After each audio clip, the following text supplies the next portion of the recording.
Hello everyone, welcome to our channel Mahesh Maths Logics.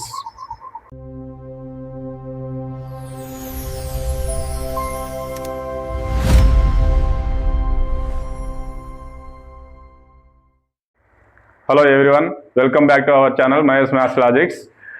ఇది మన యొక్క మహేష్ మ్యాథ్స్ లాజిక్స్ ఛానల్ యొక్క ఫస్ట్ వీడియో. ఎవరికంటే ఈ వీడియో తెలంగాణలో ఎస్ఐ అండ్ పోలీస్ కానిస్టేబుల్స్కి ప్రిపేర్ అవుతున్న అభ్యర్థులకు, అదేవిధంగా ప్రిపరేషన్ స్టార్ట్ చేద్దాం అనుకుంటున్న అభ్యర్థులకు ఈ యొక్క వీడియో ఉపయోగపడుతుంది. ఈ వీడియోలో మనం ముందుగా చెప్పబోయేది ఏంటంటే, ఎవరైతే తెలంగాణలో మరి ఎస్ఐ అండ్ పీసీ నోటిఫికేషన్కి ప్రిపేర్ అవుతున్నారో, అదేవిధంగా ప్రిపరేషన్ స్టార్ట్ చేద్దాం అనుకుంటున్నారో అటువంటి అభ్యర్థులు ఈ వీడియో తప్పక చూడండి. ఎందుకంటే మన ఛానల్లో అర్థమెటిక్ అండ్ రీజనింగ్కి సంబంధించిన పూర్తి క్లాసెస్లు ఫ్రీగా చెప్పబడను. కాబట్టి ఈ యొక్క అవకాశాన్ని అభ్యర్థులు ఉపయోగించుకోగలరని కోరుకుంటున్నాను. కాబట్టి నేను ముఖ్యంగా చెప్పేది ఏంటంటే, ఇంకోటి కూడా, అదేవిధంగా జీపీఓ అంటే గ్రామ పంచాయతీ ఆఫీసర్, ఆ అభ్యర్థులు, అదేవిధంగా గ్రూప్ ఫోర్కి సంబంధించిన అభ్యర్థులకి ఒక పేపరే ఉంటుంది అర్థమెటిక్కి సంబంధించి. కాబట్టి టీఎస్ఎల్పిఆర్బి అభ్యర్థులు, గ్రూప్ 4 అభ్యర్థులు, అదేవిధంగా జీపీఓ కూడా అభ్యర్థులకు కూడా మ్యాక్సిమం ఈ అర్థమెటిక్ అనేది ఉంటుందని నా అంచనా. ఎందుకంటే గతంలో చూసుకున్నట్టయితే జీపీఓ నోటిఫికేషన్ ఎప్పుడు రిలీజ్ అవ్వలేదు. మొట్టమొదటిసారిగా రిలీజ్ అవుతుందనే అంచనాలు అయితే ఉన్నాయి. అదైతే ఎప్పుడు రిలీజ్ అవుతుంది అనేది చెప్పలేం, కానీ ఖచ్చితంగా రిలీజ్ అవుతుంది. ఎందుకంటే ఎక్కడ చూసినా జీపీఓల కొరత తెలంగాణ వ్యాప్తంగా దాదాపు 5,000 పోస్టుల పైచిలుకు ఉన్నది. కాబట్టి జీపీఓ నోటిఫికేషన్ కూడా పడే అవకాశం ఉంది. కాబట్టి జీపీఓ అభ్యర్థులు కూడా దృష్టిలో ఉంచుకొని ఈ యొక్క క్లాసెస్ని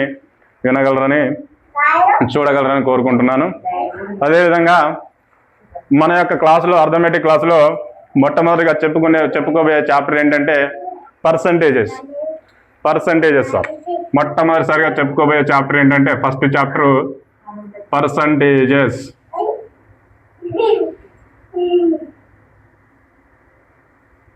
పర్సంటేజెస్. సార్, మరి పర్సంటేజెస్ని ఎందుకు చెప్తున్నారు అర్థమెటిక్లో అంటే, దానికి ఒక కారణం ఉందండి.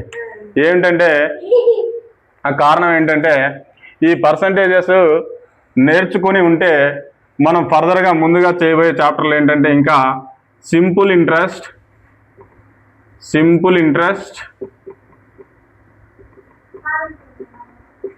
And compound interest. Simple interest and compound interest. ఇంకో చాప్టర్ ఏంటంటే ప్రాఫిట్ అండ్ లాస్. ఇటువంటి చాప్టర్లు చేసేటప్పుడు మరి పర్సంటేజెస్ అనే చాప్టర్ కూడా బేసిక్గా ఉపయోగపడుతుందండి ఈ చాప్టర్లకి. కాబట్టి మనం ముందుగా పర్సంటేజెస్ అనే చాప్టర్ని చెప్పుకుంటున్నాం. మనం ఏం చెప్పుకుంటున్నాం అండి? ముందుగా పర్సంటేజెస్ అనే చాప్టర్ని చెప్పుకుంటున్నాం. మరి ఈ పర్సంటేజెస్ యొక్క డెఫినేషన్ చూద్దాం మనం. పర్సంటేజ్ యొక్క డెఫినేషన్ ఏంటంటే, పర్ అంటే మనకి తెలుగులో కీ అని అర్థం అండి. పర్ అంటే తెలుగులో కీ అని అర్థం. అదేవిధంగా సెంట్ అంటే 100 అని అర్థం. సచిన్ టెండూల్కర్ సెంచరీ చేసిండు, బ్యాటింగ్ సెంచరీ అంటాం. సెంట్ అంటే 100 అని అర్థం. టోటల్గా పర్సంటేజెస్ అంటే, పర్సెంట్ అంటే 100కి అని అర్థం. పర్సెంట్ అంటే 100కి అని అర్థం. సరే, 100కి అని అర్థం. ఎవ్రీ 100, ప్రతి 100కి. ఎవ్రీ 100, ప్రతి 100కి అని అర్థం. ఎవ్రీ 100, ప్రతి 100కి అని అర్థం అండి. మరి ఎగ్జాంపుల్ గట్టా మనం చూసుకున్నట్టయితే, ఎగ్జాంపుల్ చూద్దాం. ఒకటి ఎగ్జాంపుల్ చూస్తే, స్వప్న అనే అమ్మాయి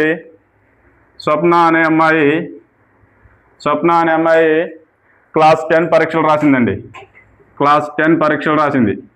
స్వప్న అనే అమ్మాయి క్లాస్ 10 పరీక్షలు రాసింది. క్లాస్ 10లో మొత్తం 6 పేపర్స్ ఉన్నాయండి. క్లాస్ 10లో మొత్తం 6 పేపర్స్ ఉన్నాయి. క్లాస్ 10లో ఎన్ని ఉన్నాయండి? మొత్తం 6 పేపర్స్ ఉన్నాయి.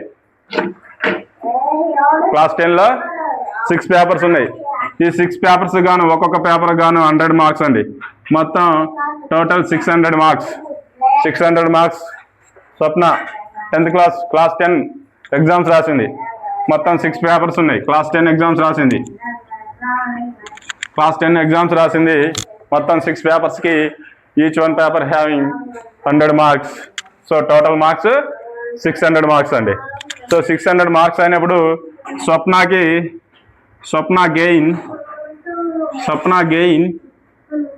420 మార్క్స్ అండి.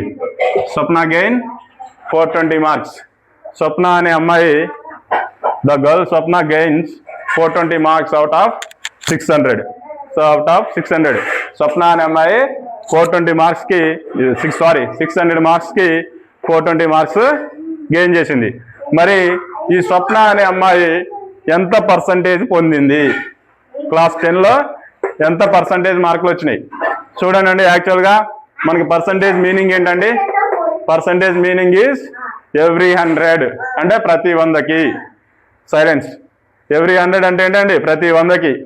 సో ప్రతి 100కి చూడాలి మనం. ఇప్పుడు ప్రతి 100కి చూడాలంటే అందులో టోటల్ పార్ట్స్ ఏంటంటే 600 పార్ట్స్ అండి. టోటల్ పార్ట్స్ ఏంటి? 600. ఆమెకు వచ్చిన పార్ట్స్ ఏంటంటే 420 మార్క్స్. సో పార్ట్స్ అన్నా మార్క్స్ అన్నా ఒకటే. ఓకేనా? టోటల్ మార్క్స్ 600, ఆమెకు వచ్చిన మార్క్స్ 420. మరి ఇక్కడ మనం ఒకటి చూసుకున్నట్టయితే డెఫినేషన్ ఏంటంటే యాక్చువల్గా వచ్చిన పార్ట్ బై ఏదైనా మనం ఒక మొత్తాన్ని తీసుకున్నప్పుడు దాన్ని 100 సమాన భాగాలుగా చేస్తే అందులో వచ్చే ఒక భాగమే శాతము. ఆ వచ్చిన ఒక భాగాన్ని మొత్తం భాగంతో డివైడ్ చేసి 100తో మల్టిప్లై చేస్తే అదే డెఫినేషన్ అండి. వచ్చిన ఒక భాగం బై మొత్తం భాగం ఇంటూ 100 అండి. ఇది డెఫినేషన్ యాక్చువల్గా అయితే ఇది డెఫినేషన్. మరి స్వప్నకు వచ్చిన భాగాలు ఎన్నండి? భాగాలు మీన్స్ మార్క్స్. స్వప్నకు వచ్చిన మార్క్స్ ఎన్ని అండి? 420 మార్క్స్. స్వప్నకి ఎన్ని వచ్చినాయి? 420 మార్క్స్. మొత్తం భాగాలు ఎన్ని? మొత్తం మార్క్స్ మొత్తం మార్క్స్ టోటల్ మార్క్స్ ఏంటండి? 600 మార్క్స్. 600 మార్క్స్ ఇంటూ దేంతో చేయాలండి? 100. సో ఇంటూ 100 మనం క్యాల్కులేషన్స్ చేసేటప్పుడు సో ఈ 2 zeros క్యాన్సిల్ అయితే నెక్స్ట్ 6 1 6 7 42, 0కి 0 ఈక్వల్స్ టు 70%. సో ముందుగా మీకు చెప్పేది ఏంటంటే పర్సంటేజెస్ అంటే తెలుగులో శాతాలు. పర్సంటేజెస్ అంటే తెలుగులో శాతాలు. మరి ఈ శాతాలని దేంతో ఇండికేట్ చేస్తామంటే ఒక ఆబ్లిక్ పెట్టి అటు ఒక డాట్ పెడితే అది పర్సంటేజెస్కి సింబల్ అండి. So indicated by this symbol percentages. So పర్సంటేజెస్ని దీంతో చూపిస్తామండి. So 70%. Swapna got 70% of marks in her class 10 exams. So in her class 10 exams. So Swapna ఎంత అయిందండి? Swapna gain or got 70% marks. ఇదండి డెఫినేషన్. ఇది డెఫినేషన్. ఓకేనండి, అర్థమవుతుందా? సో మన యొక్క ఛానల్ను దయచేసి సబ్స్క్రైబ్ చేసుకోండి, లైక్ కొట్టండి, షేర్ చేయండి. అభ్యర్థులు ఎవరెవరైతే ఉన్నారో పూర్ స్టూడెంట్స్ని దృష్టిలో పెట్టుకొని ఈ యొక్క వీడియోలు చేయడం అనేది జరుగుతుంది. కాబట్టి ఈ యొక్క అవకాశాన్ని అభ్యర్థులందరూ వినియోగించుకుంటారని నేను కోరుకుంటున్నానండి. మరి ఇదండి పర్సంటేజెస్ యొక్క డెఫినేషన్. మరి మనం మరిన్ని వీడియోలు చేయడానికి మీ యొక్క సపోర్ట్ నాకు కంపల్సరీగా కావాలి. కాబట్టి మన యొక్క ఛానల్ని లైక్ చేసి, షేర్ చేసి, సబ్స్క్రైబ్ చేసుకోండి. అదేవిధంగా మరి మనం పెట్టబోయే వీడియోలు మీకు నోటిఫికేషన్ రూపంలో రావడానికి పక్కనే ఉన్న బెల్ ఐకాన్ మీద క్లిక్ చేయండి. కాబట్టి until then, keep practice. All the best and bye bye.